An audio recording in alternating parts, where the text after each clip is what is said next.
저 남자가 봐. 올려야 더워가지고. 그러니까. 이제 데이트할 때 기본적으로 자전거 데이트를만 해요. 스킨십을 하려고 하고 한 가지는 내가 좀 힘이 세다라는 걸 가시하려고. 근데 올레막에서 힘이 딸리는데 같이 걸읍시다 이렇게 하게 되면 자존심 상하잖아요.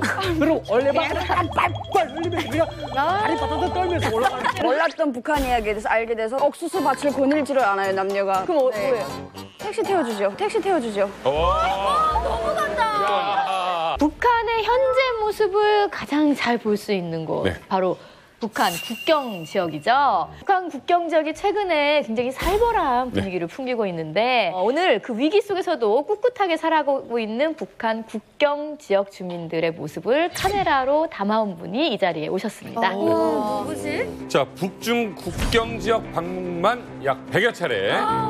그리고 북한 국경 지역의 인간 대북 여지도라고 부릅니다.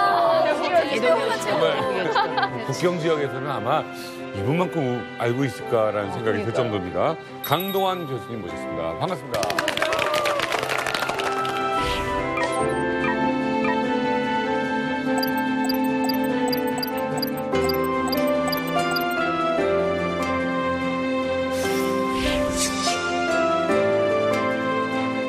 교수님, 정말 오랜만인데 최근에도 북한 국경 지역을 다녀오셨다고요? 어떻던가요? 네, 제가 2000년부터 북중 접경을 다니기 시작했는데요. 900mm 망원 렌즈로 당겨서 볼 수밖에 없는 그런 상황이라서 아마 압록강과 두만강 건너서 보이는 우리 북녘 동포들의 모습을 계속 카메라에 담고 있죠. 수실이 형, 오늘 국경지대 사진 본대요. 네. 좀 설레실 것 같아요. 그럼요. 그 어렵고 힘들었던 그 고난의 행군 시기는 다 그 국경에서 보냈어요. 양강대 해산에서. 그래서 압록강 해산이란 말만 들어도 저는 왠지 내가 태어난 고장 같아요. 네. 자, 강동환 교수님이 최근 경비가 강화된 북한 국경 지역의 모습을 직접 포착했다고 합니다. 사진 보시죠. 와, 이게 많이 덮였네. 여기가 그쪽 같은 언뜻 보면 멋있는 그냥 멋있는 것 같아요. 저기 산이에요? 네. 산. 뭐야? 표지판 같기도 하고. 네, 허수아비 뭐예요?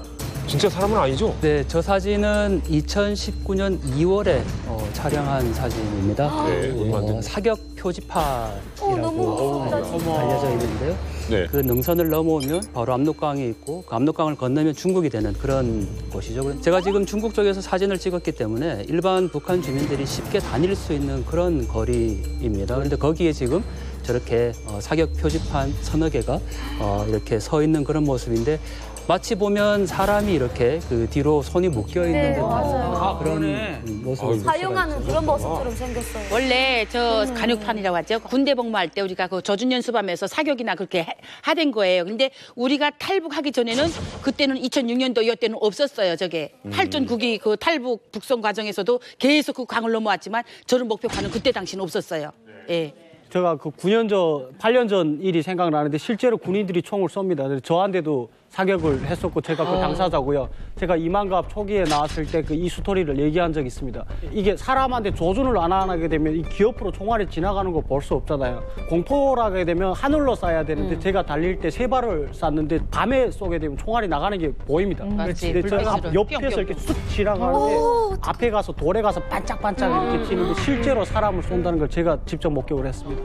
내가 밀수할 때도 있긴 있었는데요. 이제 그 구간만 노는 거예요. 탈북을 제일 많이 하는 구간마다. 근데 저렇게까지는 안 됐어요. 판잘로 그 미군이나 계례군 이렇게 만들어가지고 그것만 이렇게 뚝뚝뚝뚝 제안하는데 저 이렇게 최고령관이 이런 말 이렇게까지 지시를 내렸거든. 탈북을 하면은 너네가 잡지 못하면 무조건 뒤에서 쏴서 죽여라 그지 이렇게까지 지시 내렸어요.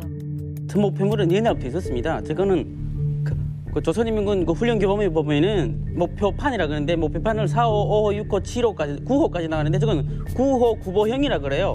그래서 300m 조선 연습할 때 움직이는 목표랑 300m 조선 연습판을 놓고 쏘는 뭐 실제 목표인데 어차피 국경은 움직이잖아요. 움직이는 목표들이잖아요. 네. 뭐 탈북하는 사람들이니까 거기다 놓고 조선 연습하는 것 같아요.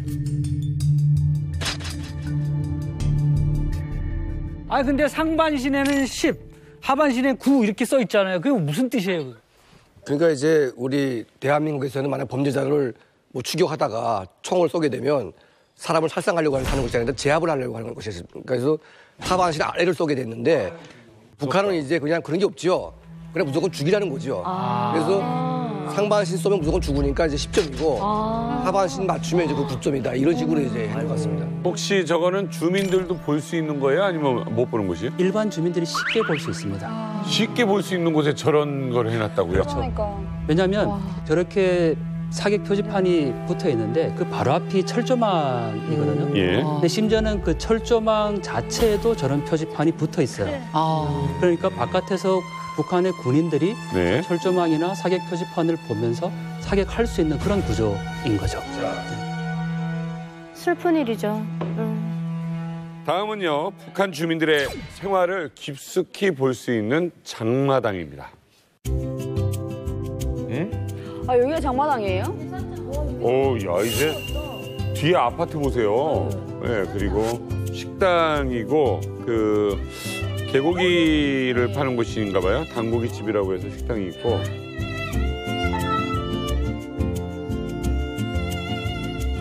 장작을 리어카에. 남자분이 막 자켓 저기 팔짱 끼고 걸어요 남녀가 시장에서. 택시! 영어로 택시다. 오 마이 갓. 갑자기 영어 나가네. 안 교수님 저희가 어느 지역이에요 근데? 해산. 저희가 양강도 해산. 회사. 제가 보기에는 네. 지금 좀 달라진 부분이 일단 건물이 환해졌어요. 이전에는 그냥 이제 그 나무 판자로 했었던 건데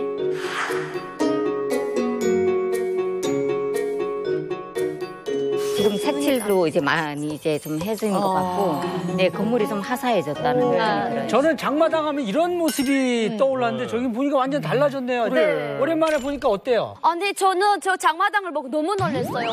왜냐면 장마당이 이렇게 있을 때는 그 옆 주변에 건물들이 그렇게 많지 않았거든요. 근데 보니까 뒤에 새 건물도 많고, 그리고 앞전에 보니까 그 장마당 그쪽에 택시도 있어서 너무 신기한 것 같아요. 처음 보는 거예요. 저는 택시가 있어도요. 제가 탈 수 있는 차라고는 절대 생각도 안 했습니다. 그리고 대부분 거기서 내리는 사람들 보면 빨간 여권을 가지고 내렸댔거든요. 초소에서. 그러고 보니까 화교예요. 중국 사람들. 네. 그러니까 중국 여권이 빨갛잖아요. 그러니까 초소에서 내려서 여권 보여주고 하는 거 보니까 화교들이 타더라고요. 저는 평양에서 그 돌격대 생활할 때 봤었습니다. 영어로. 근데 저게 일반인들이 탈 수 있는 거라는 거 몰랐어요. 근데 한국에 와서 택시는 일반인들이 탈 수 있는 거고. 그게 뭔 말이에요? 그러니까 제가 평양에 있을 때 승용차는 간부들만 타는 거라고 생각을 했었거든요. 맞아. 그렇게 생각했지. 네, 저 사진도 2019년 구정 연휴 때 찍은 사진. 따끈따끈한 거네. 그때 집에 근데 저렇게 저 장마당 사이를 지금 택시가 다니는데 저기는 그래도 북중 접경 지역에 있는 좀 큰 도시거든요. 그런데 최근에는 이제 시골 마을에 예를 들면 소달구지와 저런 택시가 같이 가는 그런 모습도 사실 볼 수가 있는데 지금 저 사진은 그럼 저게 승합차인데 저게 택시예요? 택시입니다. 왜냐하면 위에 보면 한글로 택시라고 쓰여 있어요. 우리는 택시를 이렇게 타면 목적지를 말하잖아요. 근데 저 택시는 지역과 지역이 딱 정해져 있는 그렇죠. 노선 택시구나. 노선 택시. 마을버스처럼. 택시를 타고 가다가 놀라웠던 거는 초소가 있으면 검문을 받아야 돼요. 맞아요. 그게 너무 힘들었어. 택시가 막 시골길을 먼지를 휘날리면서 달리는데 초소의 갈림길에 딱 서는 순간 그 승합차에 있던 10명의 사람들이 다 내리는 거. 심지어는 택시에서 내린 사람들을 다 한 사람씩 검문하고 택시 안까지 다 수색을 해요. 그리고 지금 사진에 있는 것처럼 그 자리에서 수색하고 택시를 타는 게 아니고 검문서를 일정 부분 걸어서 통과해야 돼요. 그렇죠. 보이소대 저서라서. 그렇죠. 승용차는 시내로 다니는 거예요. 그러나 저 승합차는 예를 들어 해산하면 해산에서 후창까지예요. 그럼 해산에서부터 후창까지 가는 사람들을 모집해가지고 10명이면 10명, 15명, 15명 해가지고 다니는 거예요. 근데 즉 한마디로 서비스차인 거예요. 서비스차는 우리 고난행군시기 때문에 나왔는데 최고연관은 거기 발전해서 승합차에 택시라고 붙였다는 게 중요한 쟁점이고요. 그런데 타는 사람들이 저 간판을 봅니다. 저 차가 20을 달하는가 17을 달하는가 21을 달하는가 그 차의 그 어디가 번호판을 보면은 힘 있는 기관이면은 저런 초소에 그래도 뭔가 빨리 나갈 수가 있어요. 그래서 사람들이 그 저 차를 보고 그 명판을 보고 거기다 돈을 타면 얼마나 더 지불하면서 해도 저게 타는 거예요.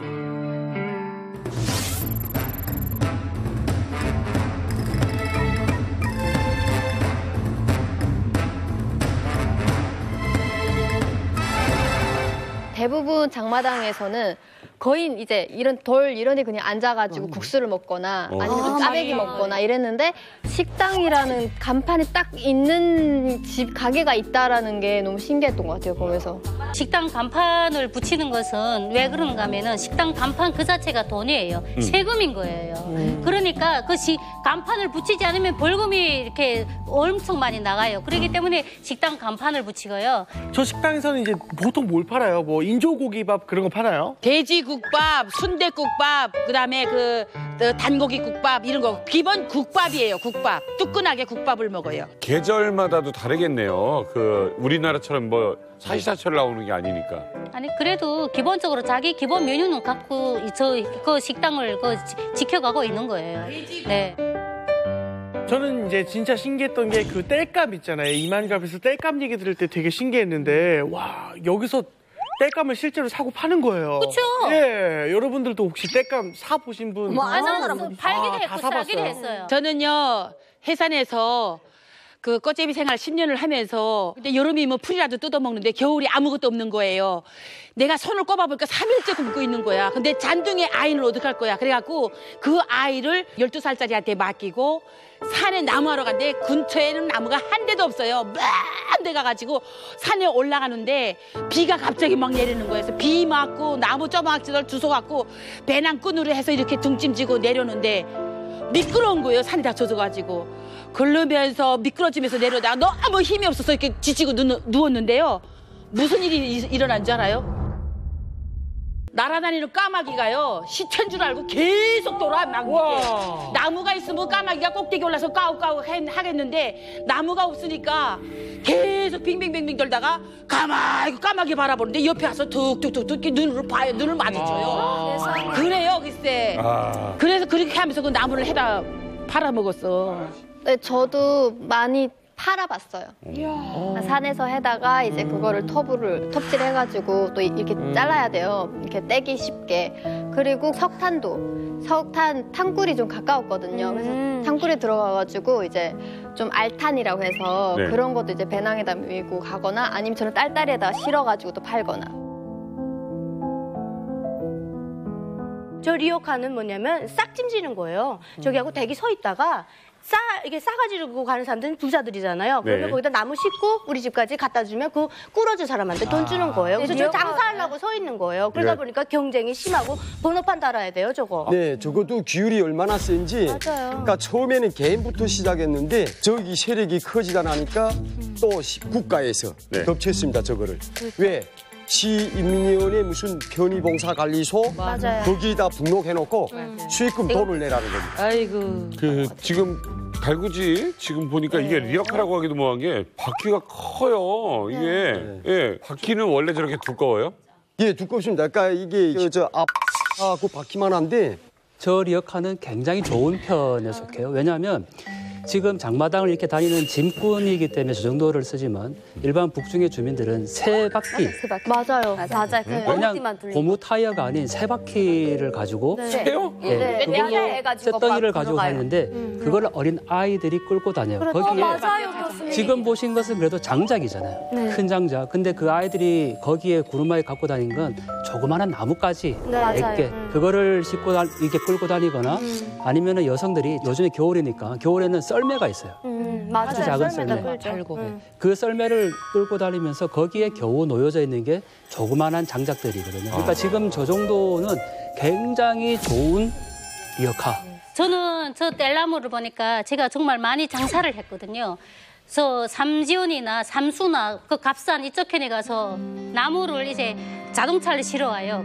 또 이제 가칠로 파는 거예요. 한 가치씩. 예. 그러니까 사람들이 꽃갈부리라고 해요. 해산시 사람들이 뗄나무가 없으니까 저걸 이제 사서 이렇게 젓가락만큼 해가지고 이렇게 세워가지고 밥을 해 먹는 겁니다.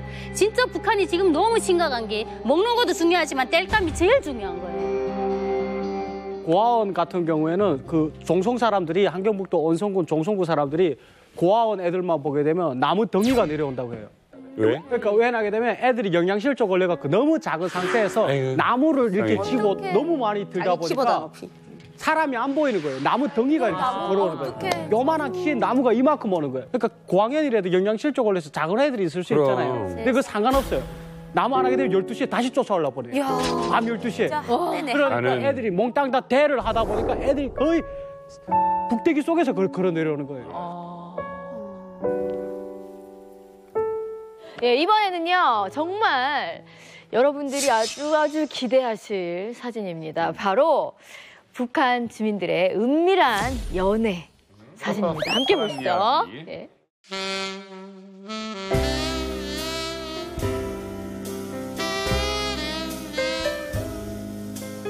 어머, 저 남자네 봐. 올려야 되나? 더워가지고. 그러니까. 왜냐면 이제 반팔 드립까지 올려. 눈이 또 살아있고. 왜 이렇게 뭘 다 뭐예요, 이거? 뭐해? 억수 맞춰서 뭐라는데? 아니 억수 맞춰서 뭐라는데? 자, 그 사진들을 쭉 봤는데 지금까지 작품 같은데 지금은 도찰을 도찰이죠. 왜 거기 가시는지 알겠어요. 아니 뽀뽀하는 것 같지만 사실 저게 굉장히 짠한 모습이에요. 왜요? 저 사진이 작년 여름인데 정말 뜨거웠잖아요. 근데 자전거를 타고 두 남녀가 가는데 언덕이 이렇게 높으니까 못 올라간 거야. 그래서 내렸죠. 내렸는데 이 여성분이 자기의 옷으로 남성의 이마에 땀을 이렇게 닦아주는 그런. 진짜 그러고 보니까 짠하다. 뽀뽀하는 게 아니었어. 네, 뽀뽀하는 건 전혀 아니고. 네. 그렇지만 뽀뽀보다 훨씬 더 애절한 모습. 근데 저분이 지금 자전거 탔잖아요. 북한에서 비싼 자전거예요. 6호 자전거라고 해가지고 일본 자전거거든요. 그래서 저 정도면은 그래도 북한에서 중상층에서는 좀 살아요. 아니 근데 송희 씨 자전거를 보고 브랜드를 알아요? 저 알아요. 딱 보면 알아요. 북한- 휠이 이렇게 휘어진 거는 통카바예요. 북한 남자들이 그 여자들하고 데이트할 때 기본적으로 자전거 데이트를 많이 해요. 근데 처음에 썸 탈 때도 많이 사용을 해요. 근데 왜냐면 그러면 좋아하는 여자를 이렇게 멀리 좀 여행 가자고 해요. 그러니까 내가 이렇게 자전거를 태우려고 하는데 한 가지는 스킨십을 하려고 하고 한 가지는 내가 좀 힘이 세다라는 걸 가시하려고 해요. 스킨십은 뭐냐면 이렇게 자전거를 이렇게 갈 때 여자가 처음에는 이렇게 남자를 안 끌어안아요. 자존심이 있어갖고 이렇게 옆으로 이렇게 잡거든요. 근데 그 내리막이랑 갈 때 막 이렇게 가요. 그렇게 되면 여자가 엄마나 하다가 딱 끌어안거든요. 그렇게 되면 사실은 그게 포인트예요. 저는 실제로 제가 저 자전거로 첫사랑을 만났어요. 제 남자도 많아. 나 많았어. 아니 진짜 이게 계속 늦잠을 자다 보니까 이게 출근 시간에 통근기차가 딱 한 번 있어요. 근데 그 기차를 놓치면 제가 40분을 걸어가야 돼요. 걸어가다 보면 자전거 타는 사람들은 내가 걸어가는 거 보게 되면 몇 번 지나시다 보면 제가 어디 직장 다니는구나, 제 집이 어느 쪽이구나 알아요. 그렇지. 그래서 그러니까 어릴 때는 뭐 지나가다 저 태워주시오 늦었습니다 공연 있습니다 막 이렇게 되면 태워주고 그랬거든요. 어릴 때니까 그날따라 그때는 퇴근할 때인데 그냥 터벅터벅 걸어갔어요. 정전돼가지고 기차 없다 그래가지고 또 걸어가야 되는데 누군가가 지나가다 삐걱 소리 나는 보니까 자전거인 거예요. 그래, 어머 했더니 어디 가오 딱 이러는 거야. 그쪽 간다 했더니 되게 로맨틱하다. 타오 딱 이러는 거야. 나도 여기 있어. 고맙습니다. 그렇게 딱 올라탔어요. 그래가지고 집이 어디였다 했더니 어디다 했더니 딱 거기다 태워주더니 다음날 아침에 출근하려 나갔는데 얘가 기다리고 있는 거야. 어떡해 완전 로맨틱. 어제 그러니까 또 출근할 거예요. 같은 방향이니까 어차피 뭐 그냥 혼자 가나 같이 가나 뭐 상관이 없는데 타려면 타오 딱 이러는 거예요. 어머 고맙습니다. 이래가지고 우린 사귀자 말이 없어요. 그게 그냥 데이트가 된 거예요. 그런데 처음에는 좀 어디 잡아니까 이 균형을 잡아야 되니까 옆으로 탔지만 옷을 잡아요. 이렇게 옷을 잡다가 그다음에 가까워지게 되면 호리를 감싸거든요. 네, 점점 안으로 들어가요. 근데 저 사진상에서는 지금 옆을 잡았어, 옆에 이렇게. 이렇게 반이 조금 된 거죠. 저건 이미 진행이 한참 된 거죠.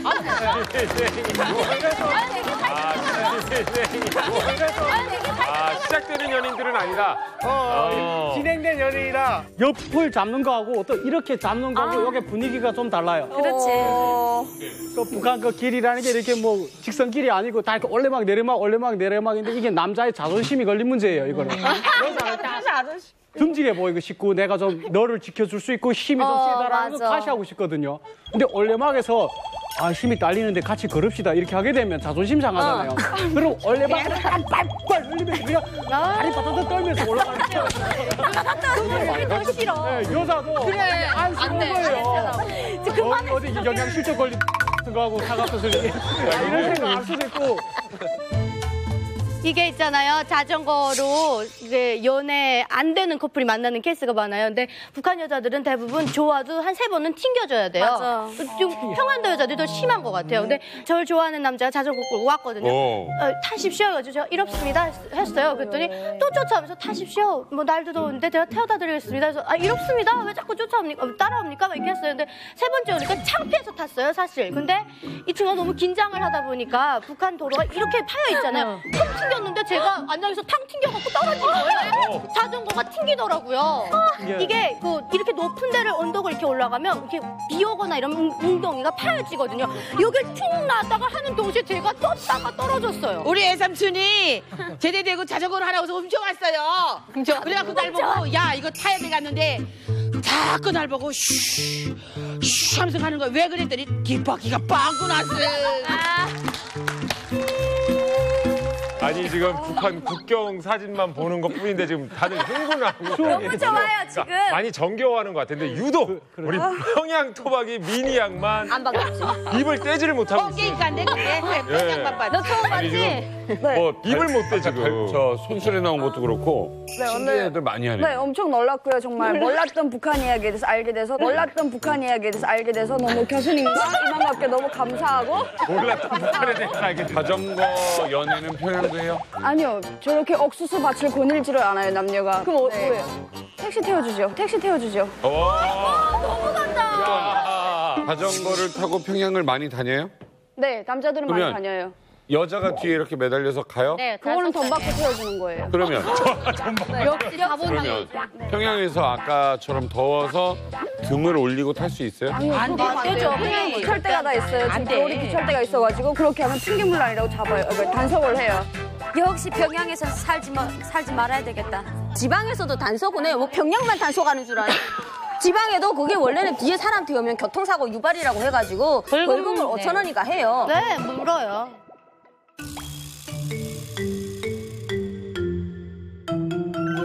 같이 도시락 먹나 보다. 공사 현장에서 유력 씨가 볼 때는 어때요? 저 사진은? 저건 그냥 밥 먹는 거예요, 둘이 같이. 처음에 그 건설을 할 때 뭐 단체 돌격대가 투입되거나 하게 되면 주변에 식당을 만들어 갖고 단체로 먹고 저거 아마 건물이 개인이라든가 개인 직장에서 동원된 인연이 소규모로 처음에 가갖고 그러면 뭐 밥 먹고 하는 것 같아요. 별 딴 사람이 없어요. 예, 제가 군대 시절에 평양 개성간 고속도로 공사장에 치료성으로 나갔어요. 나갔는데 너무 힘들고 지치고 하니까 요거 지휘부에서 머리를 쓴 거예요. 여자 남자 맞들이를 같이 들어라. 근데 여자들은 어떤 노력인가 하면 다 군인 가족 아니면 또 공사를 위해서 다 동원된 사람들이에요. 그래서 군인당 한 명당 처녀 총각 해가지고 그 밭에서 일하는 그 황소들도요. 그 쏘레지라는 소도 암소, 숫소 같이 쏘레를 지내요. 숫소가 힘들면 암소가 힘내고 암소가 힘들면 숫소가 힘내고 이렇게 하거든요. 그래서 맞소리를 들고 일할 때 남자가 힘들까봐 여자가 뒤에서 밀어주고 또 남자를 끌어주고 이렇게 하면서 노동력을 높이려고 남자 여자 짱을 모아주는 거예요. 이러면 암소랑 숫소를 넣으면 힘 조절이 되게 잘한다요. 그래가지고 그 균형을 잘 잡기 때문에 그게 가능하다고 하더라고요. 진짜예요, 진짜. 요란한 발판소리가 건설장을 진감하며 울려 퍼집니다.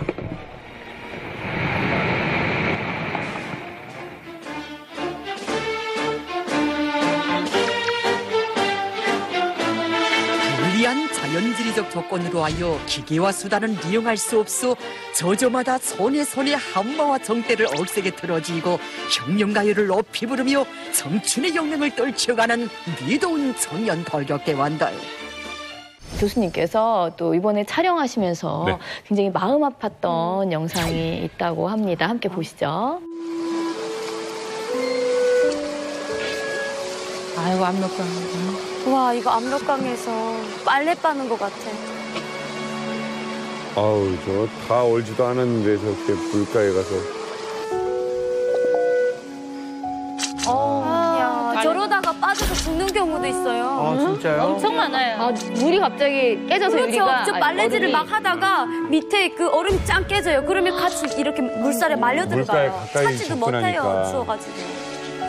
뭐 뜨거운 김 같은 게 나는 느낌이요? 아, 물은 겨울에는 좀 이렇게 밖의 온도보다 따뜻해지거든요. 그래서 얼음을 까면 김이 나와요. 저게 빨래가 제대로 되겠습니까? 저 기온에. 빨다가 얼어요. 너무 진짜 저러다 사고라도 당하면 어떡해. 어머, 저 손 놔도 괜찮아요? 나도 물동에 이거 손 넣고 다녔어. 저런데 경사도 퍽퍽 올라가. 아, 그럼 올라가다 미끄러 떨어지고 그래. 신발을 되게 좋은 걸 신어야 돼. 그래서.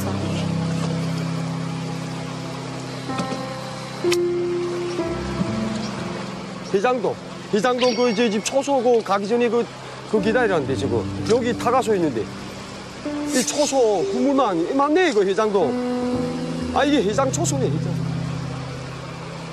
저 문은 뭐예요? 철조망이에요. 쳐서 그 저 5시면 저 문을 닫아 고르라요. 못 내려가게 해놔요. 저 시간이 있어.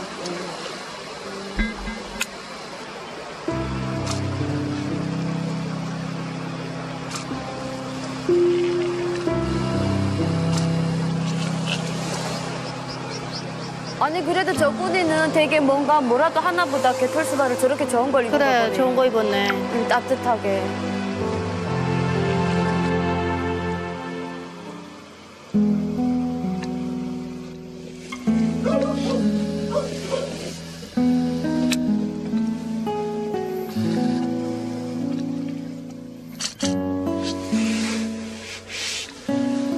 아우, 저 무겁겠다. 아우, 묻었어. 아이고야, 미끄러진다. 안 되는데 저 수지가 깨지면 큰일 아우. 나는데. 이만 해도 춥다 진짜. 그러니까. 저거 많이 수지 쓰죠. 병전 집집마다 다 있어. 이게 지금 불이 없으니까 저거 눈 널린 건데 눈이라도 끓여서 하면 되는데 물이 없어. 눈도 아까운데.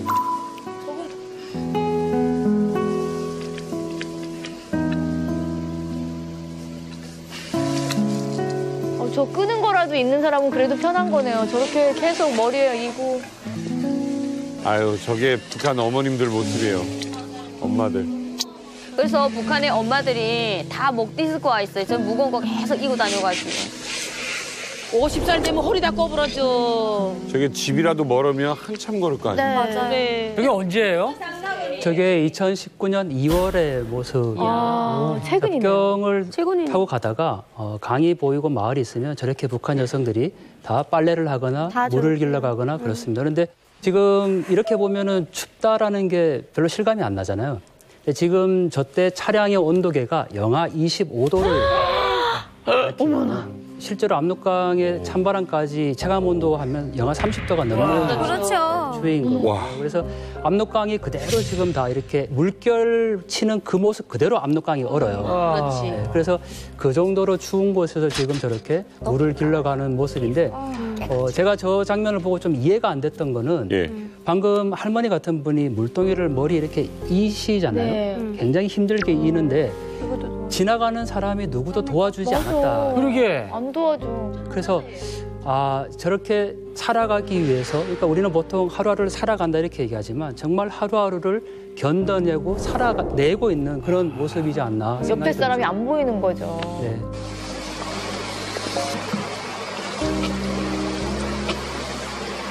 이게 지금 압록강 모습인데 현숙 씨. 네.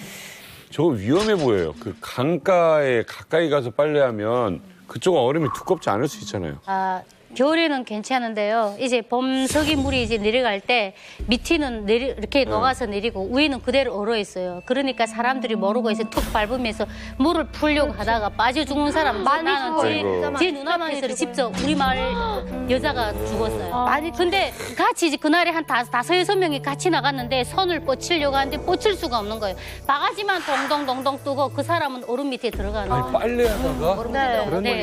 얼음 밑에 들어가면 못 꺼내서 돌에 이제 걸려서 시체가 걸려서 그걸 찾아내는 거예요. 3-4월 되면 얼음이 녹으면서 물이 흐르고 강 기슭에는 아직 얼음이 있어요. 그런데 여기 그 강 옆에 도로가 있어요. 쫙 사람들이 출퇴근하면서 왔다 갔다 하는 그 도로 옆에 개울이에요. 죽은 시체 애기 엄마가 애기 오븐째로 뒤집어서 이렇게 얼어 죽어 있는데 안 치우는 거예요. 왜? 일반인들은 그 강에 못 들어가요. 대도로 옆이기 때문에 못 들어가는데 경비대에서도 꺼내면 되는데도 안 꺼내면서 오고 가는 사람들한테 너네 강에 들어가면 더 강하다가 사고 치면 이렇게 죽는다는 걸 보여주는 거예요. 공포적으로 내놓는 거예요. 그래서 시체를 계속 봤었어요. 저희는 이제 우리 사촌 오빠가 이제 물 길다가 이제 네. 저런 사고를 당했거든요. 동그란 그 얼음 구멍에서 이제 물을 푸다가 바가지 이제 그거 어떻게 하느라고 가다가 이제 쑥 미끄러 들어왔어요. 그러다 보니까 이제 이렇게 그 얼음장 안으로 들어가면 못 꺼낸대요. 그래서 한 사람을 못 찾았어요. 그래서 우리 큰아버지가 계속 기다리다가 한 2, 3일 돼서 계속 돌아다니는데 사람 딱 봤는데 얼음 있잖아요. 거기에 사람이 딱 붙어 있는 거예요. 그래서 거기에다가 포약을 넣어가지고 발파를 해가지고 했는데 진짜 아닌 게 아니라 사람 딱 붙은 그 얼음이 이렇게 얼렸다 딱 뜨면서 그래서 겨우 찾은 거예요. 진짜 저거는 엄청난 사고들이 너무 많아요, 진짜. 그러니까 이게 얼마나 말이 안 되는 얘기인 게 빨래하러 갔다가 세상에 목숨을 잃는다는 게 저 추운 곳에서. 저도 이제 되게 많이 갔었거든요.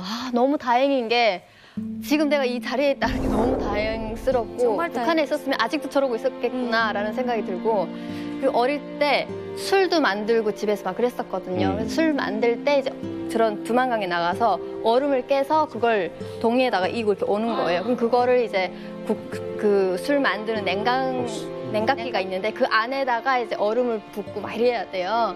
그래서 그런 것도 많이 하고 얼음물에 또 빨래하는 것도 엄청 많이 하고 거의 진짜 이틀에 왼손으로 할 거 아니에요? 저게 빨래가 돼요, 저게? 저게 지금 양강도 지방이지 않습니까? 근데 엄마하고 가요. 그럼 요만한 손톱기가 있어요. 그래서 손톱기 하나 들고 그다음에 엄마가 이제 빨래 이고 할 거 바켓지 들고 이러고 가는 거예요. 그럼 가서 도끼르고 이렇게 물웅덩이를 까야 돼요. 물이 이렇게 땡땡 얼거든요. 그럼 물을 까서 이렇게 동그랗게 저긴 지금 물이 흐르지만 까야 돼요. 30도까지 마이너스로 떨어지면. 그래서 까면 그 차가운 물에서 어떻게 하지? 그러잖아요. 손이 빨개지는데 느낌이 없어지는 거예요. 하다 보면. 그래서 빨래 방치를 막 두드리면서 빨래를 다 해요. 하고 헹궈서 놓잖아요. 놓는 쪽쪽 다 그냥 얼어버려요. 딱딱하게 얼어버려요. 그러면 돌덩이 같은 걸 다시 이고 바켓지 이렇게 들고 오는데 저는 어렸으니까 몰랐어요. 엄마 빨래하면 거기서 이렇게 스케이트 타면서 놀았거든요. 근데 집에 올 때 엄마가 이렇게 하고서 유나야 우리 딸이 커서 엄마 좀 살면 어떡하지? 엄마 지금 손가락이 너무 얼어서 끊어질 것 같아 하면서 제가 귀에 딱지가 않게 들었던 말이 뭐냐면 야, 못 사는 나라가 겨울은 왜 이렇게 길어가지고 여자로 태어난 게 죄야 하면서 계속 이렇게 오던 생각이 나는 거예요. 그래서 저 빨래하는 거 봤을 때 야, 옛날에 우리 엄마가 저렇게 살았구나. 너무 마음이 아픈 거예요. 우리가 어렸을 때 듣던 얘기들은 뭐 스케이트를 타다가 얼음이 깨져가지고 사고가 났다 뭐 이런 얘기만 들어봤지 빨래를 하거나 물을 길거나 이렇게 생활을 하기 위해서 이런 사고가 났다는 얘기는 못 들어봤기 때문에 너무 충격이 큰데 우리 유재한 씨는 오늘 국경 사진 보니까 어떠신가요? 저는 근데 사실 국경 사진 하면 좀 뭐랄까 더 가깝게 느껴질 거라 생각했어요. 더 빨리 다가갈 수 있고 그랬는데 다가가기에는 너무나도 속사정이 이렇게 깊은 거 그러니까 쉽게 생각하고 다가갈 수 있는 곳은 아니구나. 우리가 좀 마음가짐이 확실히 좀 더 진지해야 되는구나 좀 생각한 것 같아요. 그러니까 우리가 목숨 걸고 탈북한 거예요. 그러니까요.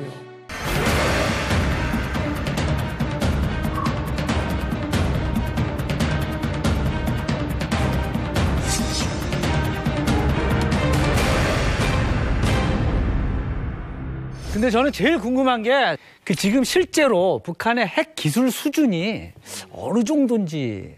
지금은 이제 우리가 붙잡기 힘들 만큼 선을 넘어가 버렸죠. 그러니까 이제 핵폭탄은 뭐 100점 만점에 99점. 핵무기라는 건요. 3년에 한 번씩 재충전해야 되는 거예요. 근데 북한 거는 따끈따끈해요. 그러니까 개수는 못 미치지만은 위력이 좋다. 거의 뭐 다 거의 다 완성됐네요. 왔죠.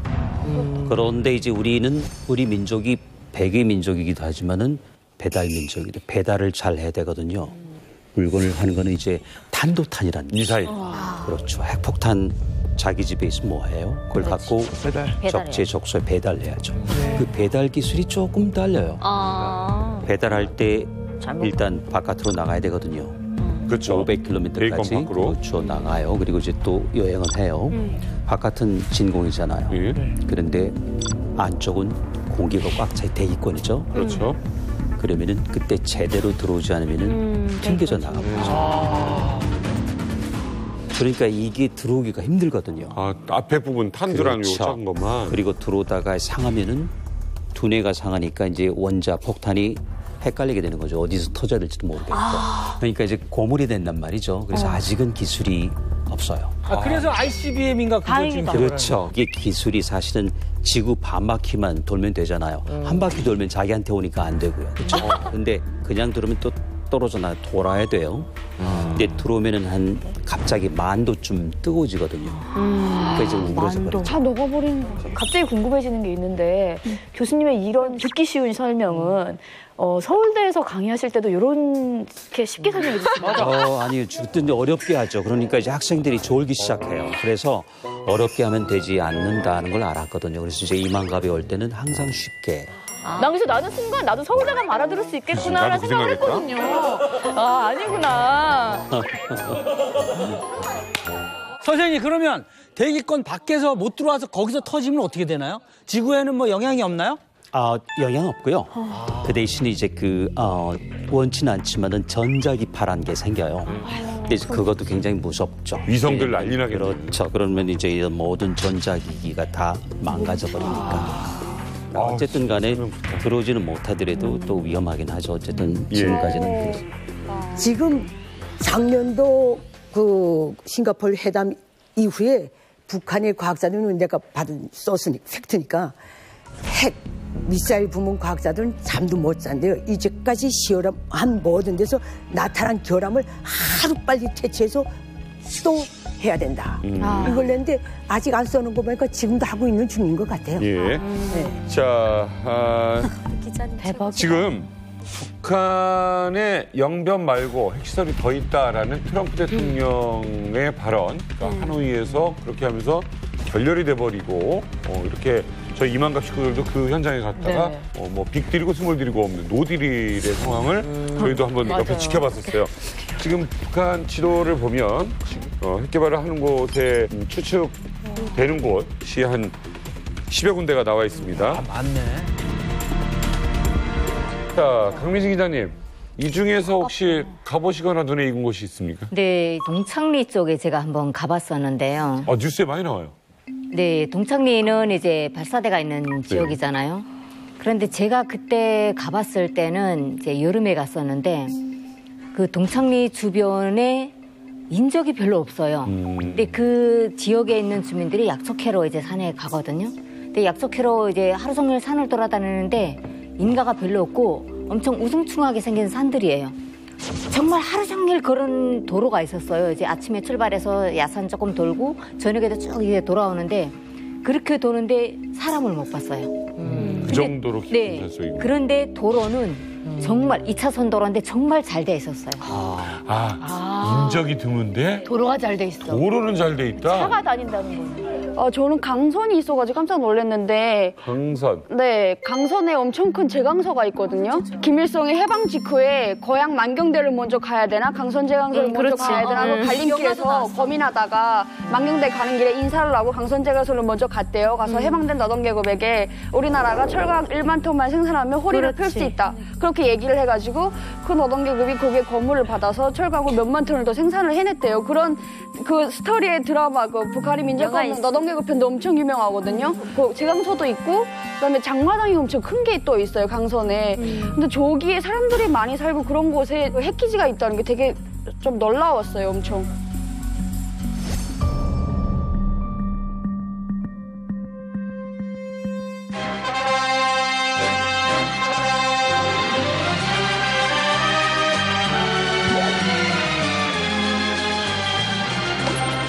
여기가 천리마구역 강선협동농장 포전들입니다.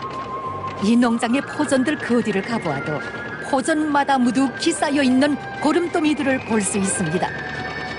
지난 시기 농사 경험을 놓고 이들이 다시금 내리게 된 결론은 고름더미자 쌀더미라는 것입니다. 아니 핵시설 근처에 그러니까 일반 주민들도 드나들 수 있다는 거 아니에요. 아무리 폐쇄적이라고 해도 실은 그렇게 주민들이 이렇게 들락날락거리면 드러나기 마련일 것 같은데 어떻게 핵시설을 이렇게 숨기는 거죠, 북한은? 숨기려고 하면은 가능해요. 왜냐하면은 적어도 핵물질이라는 게 자연 상태에서는 아무렇지 않거든요. 그러니까 지금 보시면은 지난번에 지금도 갖고 오신구나. 핵 갖고 왔군요. 진짜.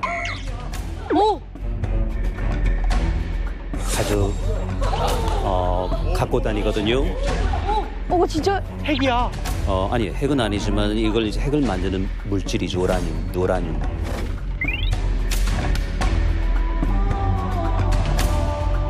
우라늄이에요, 그게?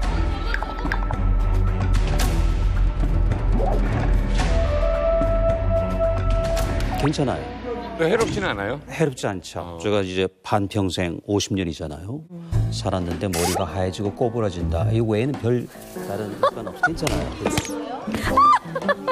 이거를 그냥 쓸 수는 없고 여기 자세히 보면은 반질반질한 금속이 있어요. 이걸 끄집어내 가지고 마구 돌리면은 이제 우라늄 235라는 온심분리기인데 이게 굉장히 작아졌어요. 제 키가 2m가 안 되거든요. 아시다시피. 이 정도 키 그리고 한 이 정도 두께 이거가 한계예요. 보통 1000개를 조그만 이 방 정도 돼요. 충분히 들어갈 수 있으니까 지하 한 4층에다 두면은 그리고 여러 군데 두면은 인공위성으로 못 찾아요.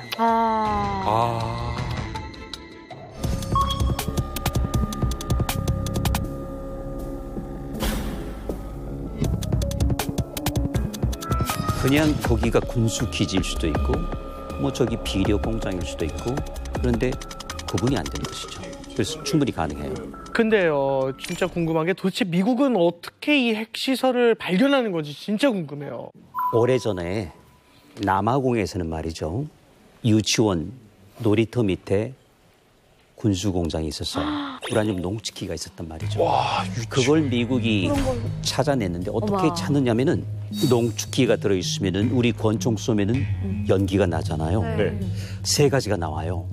열이 나고 소리가 나고 그리고 전자파가 나오고 그리고 마지막으로 전력 소비가 대단히 많아요. 맞지. 미국이 맨 처음 만들 때 전국 전력 소비량의 10분의 1을 한 공장에 썼단 말이죠. 그것만큼. 그러면 어떻게 되느냐면은 특히 밤에 적외선 열감지라고 하죠. 열감지. 이걸 하면 우리 그 동물의 왕국 보면은 빨간색, 오렌지색, 빨간색 똑같아요. 그 주변이 벌겋게 빛이 나요. 전력 사용량 많고.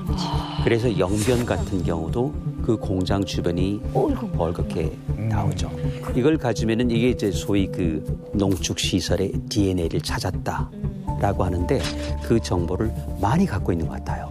그러니까 어찌 보면은 영변 플러스 알파가 아니고 알파 플러스 영변이다. 그러니까 알파가 더 큰 거예요. 영변은 80%도 아니고 빙산의 일각이었다. 그러니까 90%를 미국이 들이내밀고 그 다음에 이제 김정은은 뒤로 떨어진 거죠. 그렇게 되죠. 여쭤보는 김에 하나만.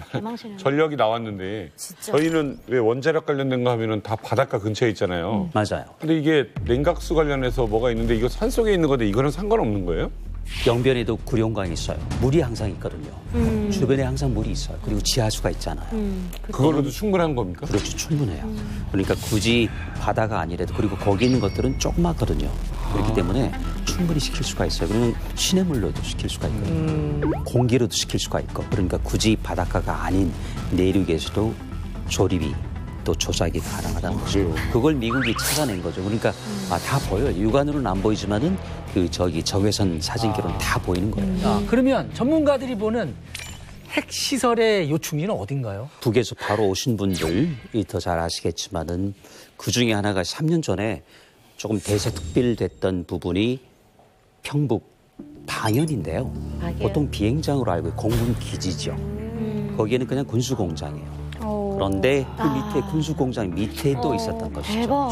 그러니까 남아공은 유치원이 있지만은 거기는 아예 그냥 대놓고 등잔 밑이 어두운 거죠. 대학교네요. 거기다 넣은 거를 이제 찾아냈고 그 당시 200개라고 하는데 모르죠. 200개면은 그래도 웬만한 우라늄 농축해가지고 한 2년 돌리면은 2개쯤 만들 수가 있단 말이죠. 근데 그게 이제 200개가 아니고 1000개였다면 또 이야기 달라지는 것이죠. 그래서 이제 그 얼만큼 갖고 있느냐는 고무줄처럼 들었다 줄었다 하는 것이죠. 김기성 기자님, 이게 평북도에 좀 많이 있어요, 보니까. 네, 북한의 핵시설 찾는 거 힘들다면 힘들고 쉽다면 아주 쉬워요. 첫째 조건이에요. 김일성 북한 세습 수령들이 한 번도 안 가본 지역, 현지지도에서 김일성, 김정일, 김정은도 핵 물질과 관련된 그 구역내는 절대로 안 나가요. 그러니까 역사적으로 내려오면서 그 세습 수령들이 안 다녔던 지역들 디테일하게 잡으면 쉽게 잡아내요. 둘째, 북한은요 핵 미사일 기지 이거 군수공장들 거두었는데 원칙이 하나 있어요. 전쟁 준비를 해야 되기 때문에 해안선가에는 절대로 저런 중요한 공장들을 안 놔요. 네. 일단 일사시 한포 자격을 받을 수 있기 때문에. 그리고 북중 국경 지역에 절대로 안 놔요. 왜냐하면 중국이 돼요. 거기다는 맞아요. 자기네가 폭탄 만든다고. 옛날에 그런 맞아. 6.25 때 그때 평양시 평촌구에 있던 군수공장, 모체공장이 전쟁 때 중국이 똘똘한 김에 자강도에 다 들어가 박혔어요. 그 이후 전쟁 끝난 다음에는 절대로 자강도에 못 진입했어요.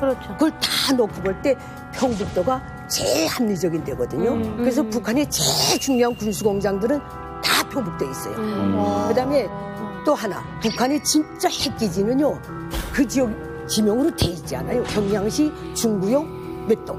그 핵단지에 있는 과학자들은 다 평양 시민들인 거예요. 그리고 완전히 봉쇄했어요. 벌써 사람이 길이 아무리 사람이 있건 없건 다닐 수 있는 데는 핵기지가 아니에요. 그거 정확히 아셔야 돼요. 완전히 봉쇄했어요. 그러겠죠. 그럼 그 주변에 핵 있다 하는 건 어떻게 봐야 되나?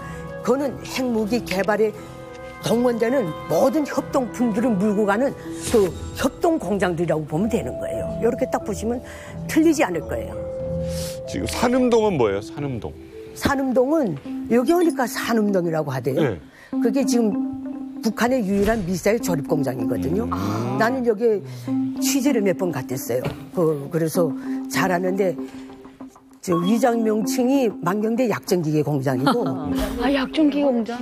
알아. 많이 들었지. 그러니까 겉으로 보기에는 아파트 몇 개 있고 차 수리소 같은 게 있고 그게 안 튀어요. 다 갱도에 들어가 있기 때문에. 야, 그럼 다시금 또 느끼는 게, 아니 이렇게까지 숨기면서 북한이 끝끝내 핵을 끝까지 만들려고 하는 이유가 뭘까요? 진짜 미국하고 상대하려고 그러는 거예요? 맞짱 뜨려고. 맞짱 뜨는 건데, 근데 사실은 북한은 북한대로 다 봤을 거 아니에요, 그렇죠? 리비아도 봤고 파키스탄도 봤고.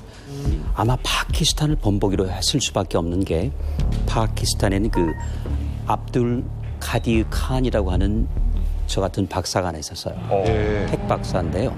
이 사람이 기술 전수를 최소한 3나라에, 북한, 이란, 이라크, 그리고 아마 리비아 있을 것이다, 4나라에 했단 말이죠.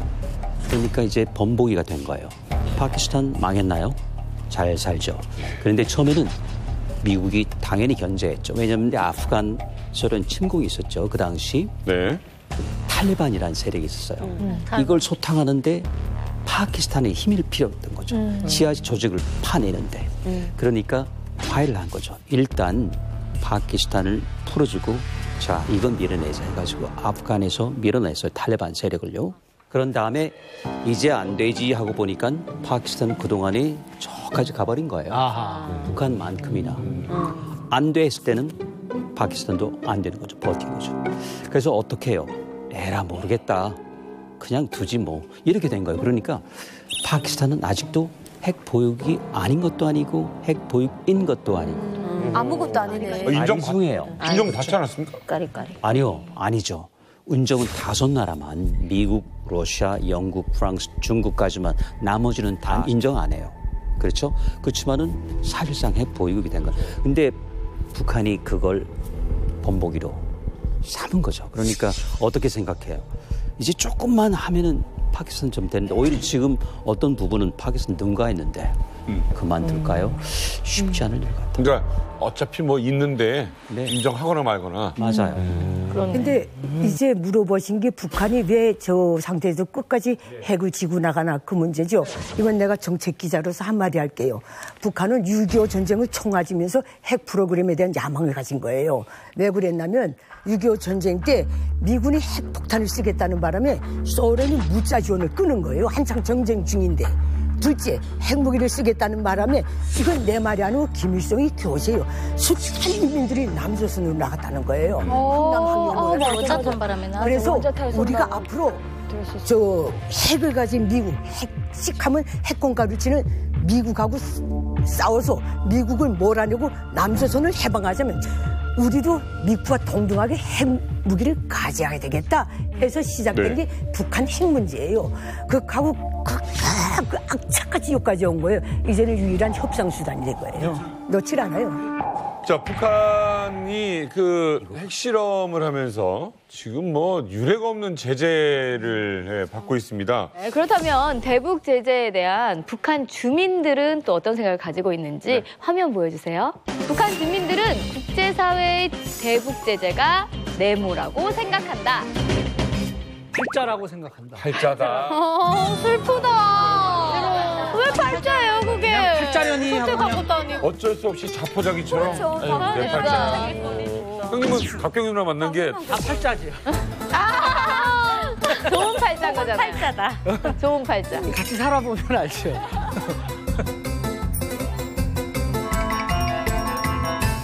이거는 간단한 것 같아. 그냥 완전 속고 사는 거니까. 북한 주민들은 국제사회 대북 제재가 쇼라고 생각한다. 쇼. 끝은 없는 거야. 대북 제재가 쇼예요. 이거 미군 그 흔히 말하는 미군 뭐 승냥이 이런 사람들이 우리랑 잘해보려고 지금 일부러 윽박 지르고 막 이러는 거지. 나중에는 우리랑 손잡으려고 지금 쇼하는 거다. 밀당하는 거라. 정답 공개합니다. 북한 주민들은 국제사회의 대북 제재가 고소하다고 생각한다. 이게 무슨 말이야, 이게? 바라고 있다는 거야, 그럼? 그럴 수 있을 것 같아요, 진짜. 아니 제재 당하고 있는데 고소하다고 생각해? 그건 맞아. 북한의 최근에 그 대북 제재가 좀 강화된 것은 17년 상반기 정도부터 시작된 걸로 알고 있고요. 2년. 강화됐고요. 이게 이제 북한 주민들한테 피부로 좀 와닿은 건 한 6개월 정도 걸린 것 같더라고요. 저희들이 알아보니까. 근데 그보다도 먼저 우리가 뭘 생각해야 하냐면 북한의 그 식량 생산량이 450만 톤 정도가 계속 유지되고 있어요. 이게 갑자기 뭐 뒤집어지거나 뭐 없어지지 않는 이상. 그러면 북한 주민들이 기본적으로 먹고 살아야 되는 식량이 그 정도에서 계속 돌아가고요. 그 정도의 식량이 장마당에서 돌아가고 있고 장마당에 위치해서 사는 사람들은 사실 생활에 별로 불편을 못 느껴요. 부족하지만 자급을 할 수 있구나. 네, 장마당에 위치해서 살아가니까 당국이 장마당을 옛날 과거처럼 치기 전에는 그냥 뭐 우리 살아가는데 불편은 없어요. 힘든 건 사실이지만 그런데 습관된 사람들이에요. 이런 사람들이 당국자들을 바라보니까 좀 힘들어하거든. 김정은이 측근에 있거나 서이고 왕절달고 중앙당 간부라고 권세 부리던 사람들은 많이 피곤해하거든요. 그리고 유엔 제재가 들어갔지만 북한의 식량 가격은 안정화돼 있습니다. 그러니까 이거는 뭐냐면 북한 주민들이 유엔 제재하고 상관없이 살고 있다. 이런 우리가 되는 것이죠. 그러다 보니까 지금 이제 일반 북한 주민들은 상류층이 막 흔들리고 군대 배급이 안 되고 막 그러니까 아예 고소하다 그냥 잘하라 막 이런 식으로 이제 막 비우는 것 같아요. 예. 정말 그런지 우리가 북한 주민들의 얘기를 직접 들어봤습니다. 진짜로? 들어보시죠. 대박이다. 근데 뭐 제재를 안 받고 산 적이 언제 한 번이나 있습니까? 계속 받고 살았지. 가족 배급 다 주더니 그 벌부 주고 난 한 사람 배급만 주고. 이게 좀 이제는 이렇게 돼가지고 그 사람도 좀 힘든데 뭐 어떻게 하든 간에 그냥 이 부터 저녁까지 그냥 이 장마다 다 살아갑니다. 그게 아니면 어떻게 살 길이 있습니까? 야, 진짜네요. 근데 북한 상류층에도 어떻게 보면 김부자도 속해 있는 거잖아요. 그렇죠. 이렇게 대북 제재가 계속되면은 상황이 심각하겠는데요? 그런데 근데 대북 제재하면 뭐가 좋은가? 우리 북한이 몽땅 민둥상이 아닌가요? 그렇다고 전기도 없고 가스도 없어요. 그래 북한 사람들이 말하는 게 나는 옥수수밥을 먹고 네. 이렇게 아궁이가 찰떡을 먹는단 말이 있어요. 그만큼 나무값이 비싸다는 소리예요. 맞아. 그런데 대북 제재를 하면은 석탄이 나가지 못하면 거기다 국내에 풀려요. 그러면 우리 주민들이 싸게 석탄을 살 수가 있어요. 예, 진짜 그러한 면이 엄청 많거든요. 상류층 사람들이 먹을 게 없으니까 사람들을 쪼이기 위해서라도 우리 장사하는 거 약간씩 눈을 감아줘요. 우리 병백성들은 살기가 오히려 더 괜찮은 거예요. 근데 저기 네. 대북 제재가 고소하다는 게 일시적인 거예요. 왜냐면 권력자들이 배가 고픈데 내보다 못한 상인들이 잘 먹고 잘 살잖아요. 그걸 그냥 지켜보지 않아요. 권력으로 압력을 해가지고 당내 자금으로 바쳐라. 충성의 자금이라면 인민들은 벌면서라도 바쳐야 돼요. 그래서 지금 최근에 온 사람이 얘기하는 게 나라에서 내라는 말만 안 하면 난 목숨을 안 걸었다. 밥은 먹고 살만한데 너무 내라니까 내란 대로 내고 나니까 내가 먹을 게 없더라. 갑자기 왜 그래요? 아니